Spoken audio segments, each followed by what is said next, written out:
Is the United States quietly pushing Ukraine towards a deal that looks like surrender to Vladimir Putin? According to multiple Western media reports, Washington is nudging Kyiv towards what have been described as painful concessions.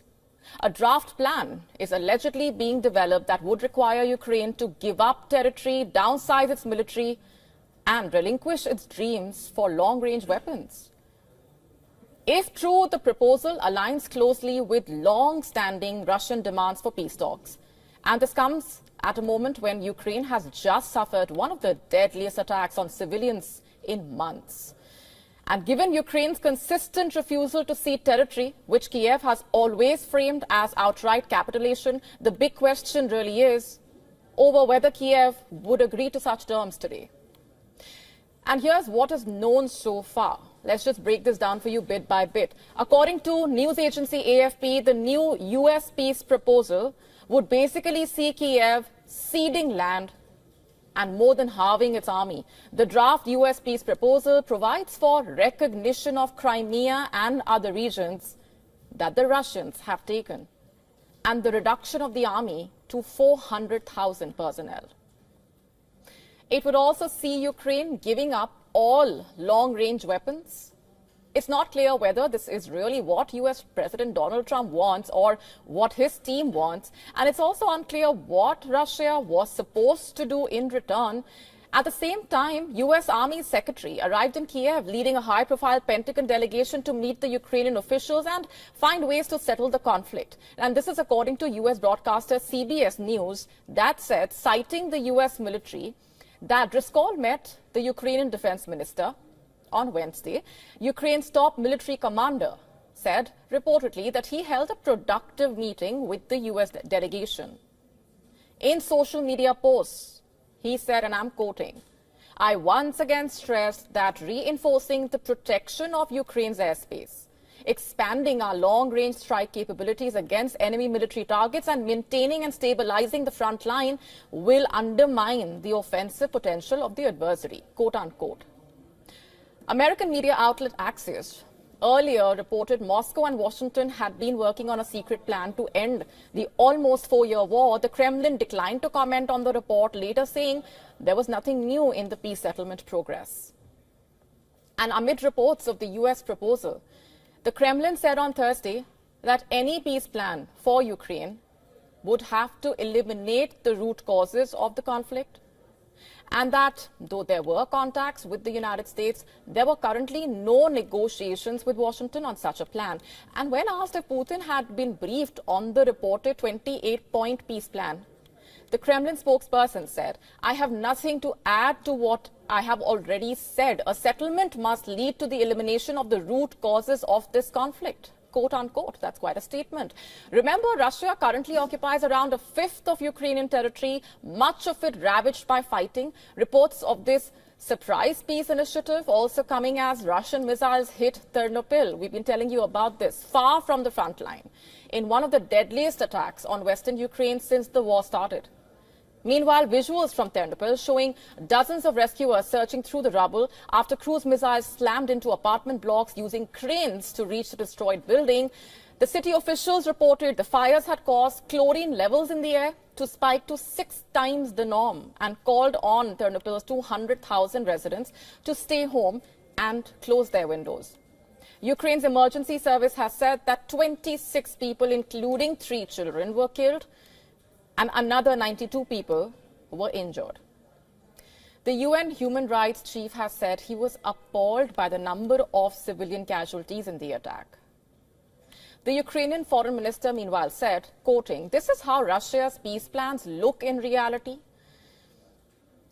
In fact, the strike on Ternopil came as Russia batters Ukraine's energy grid ahead of winter, and with Kyiv's stretched troops under pressure on the front line, the Ukrainian president's efforts to re-engage US President Donald Trump's administration in the peace process during a visit to Turkey also fell flat after Trump's envoy Steve Witkoff, who was thought to be joining him, did not make that trip. and there were no Russian officials present, reportedly. The Turkish president, meanwhile, urged the warring sides to join the talks in Istanbul, where 3 rounds of negotiations this year have yielded only prisoner exchanges and the repatriation of the killed soldiers' bodies. Zelensky has said he wanted to resume the prisoners of war swaps with Russia by the end of the year. But then Ukraine's main hope really is that Washington can push Russia to the negotiating table, including by imposing sanctions. On the battlefield, Russian troops are making slow but steady advances, Moscow insisting it will carry on fighting if Ukraine does not cave to its demands. And so all eyes are on Ukraine and how it reacts to the US peace proposal should the reports turn out to be true. On to India's Bengaluru now. A group of 5 to 6 men dressed as Reserve Bank of India officials executed a heist in just under 30 minutes. They made off with nearly 7 crore rupees from an armored cash van. The van on a routine city transfer was forced to stop when a hatchback cut it off.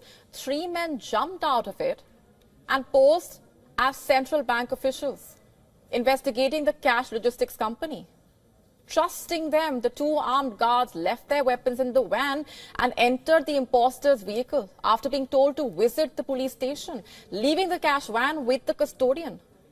The imposters then pulled guns at him and shifted all 3 cash boxes into another hatchback before fleeing. All in just under 30 minutes. And now an investigation is underway.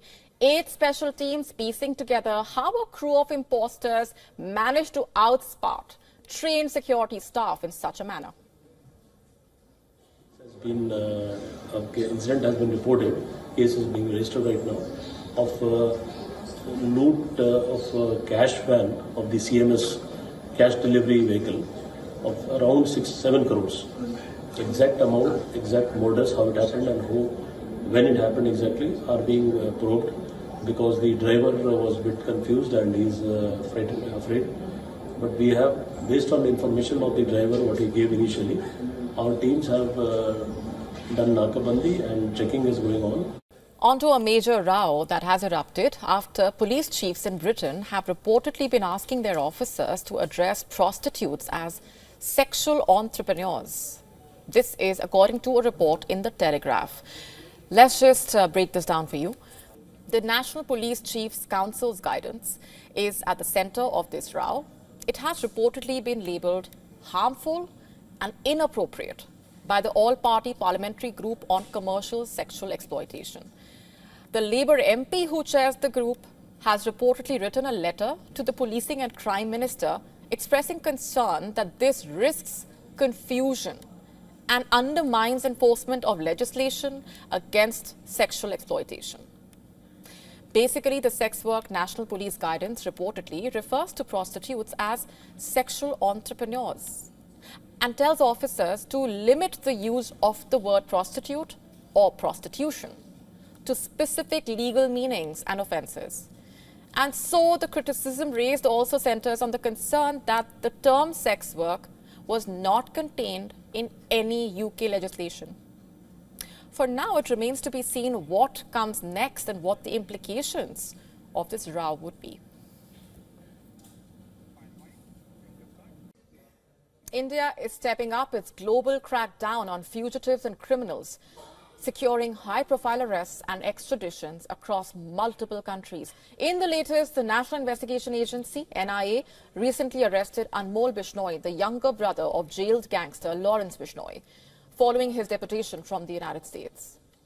Anmol Bishnoi had been on the run since 2022 and is the 19th person charged in the NIA's terror gangster conspiracy case. Now, he is accused of helping his brother and designated terrorist Goldy Brar carry out terror activities between 2020 and 2023. And this comes months after another major extradition, that of Pakistan-born Chicago businessman Tahawar Rana, who is one of the key conspirators of the 26/11 Mumbai terror attacks. Rana was sentenced to 14 years in prison in 2013 and released in 2020 on health grounds. He was rearrested following India's extradition request. A US court had approved his extradition in 2023. And in February this year, the final approval came from the Trump administration.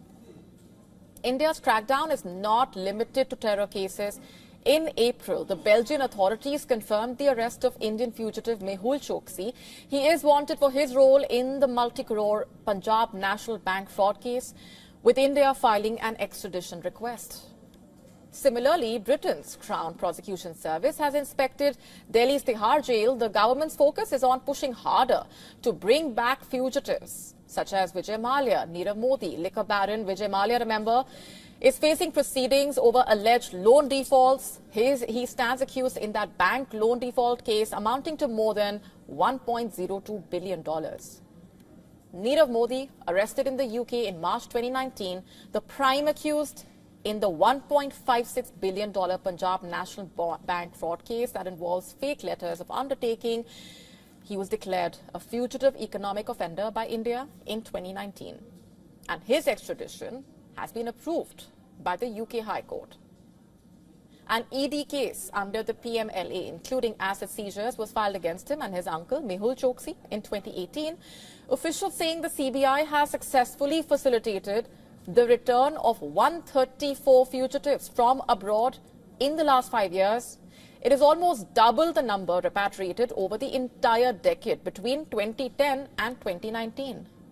Coordinating closely with Interpol as well as state and central enforcement agencies, 23 fugitives brought back just this year. From terrorists to economic offenders, India's law enforcement and probe agencies demonstrating that no one can escape justice, whether hiding across borders or behind international frontiers.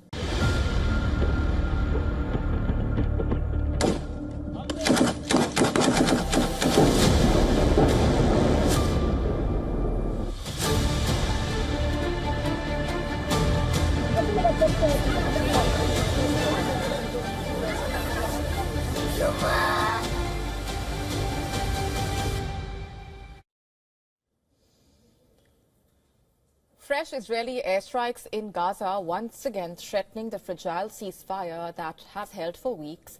Gaza health authorities saying 4 people were killed early Thursday after Israeli jets hit areas east of Khan Yunis. Among the dead were 3 members of one family, including a 1-year-old girl. Another person was killed in a separate strike in Abbasan al-Kabira. Reports saying artillery fire continued through the morning. Order change करो.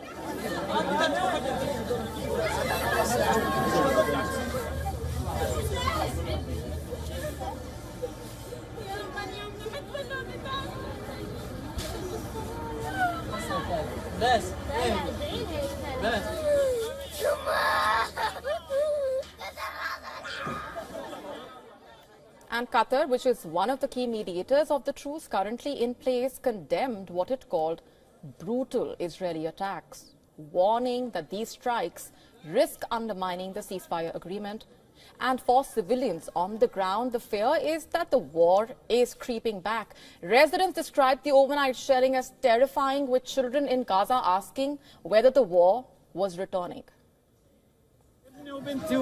My son, daughter and daughter-in-law were hit by a missile at 2:30 a.m. while we were sleeping. We were sleeping peacefully. We are peaceful and we don't want war.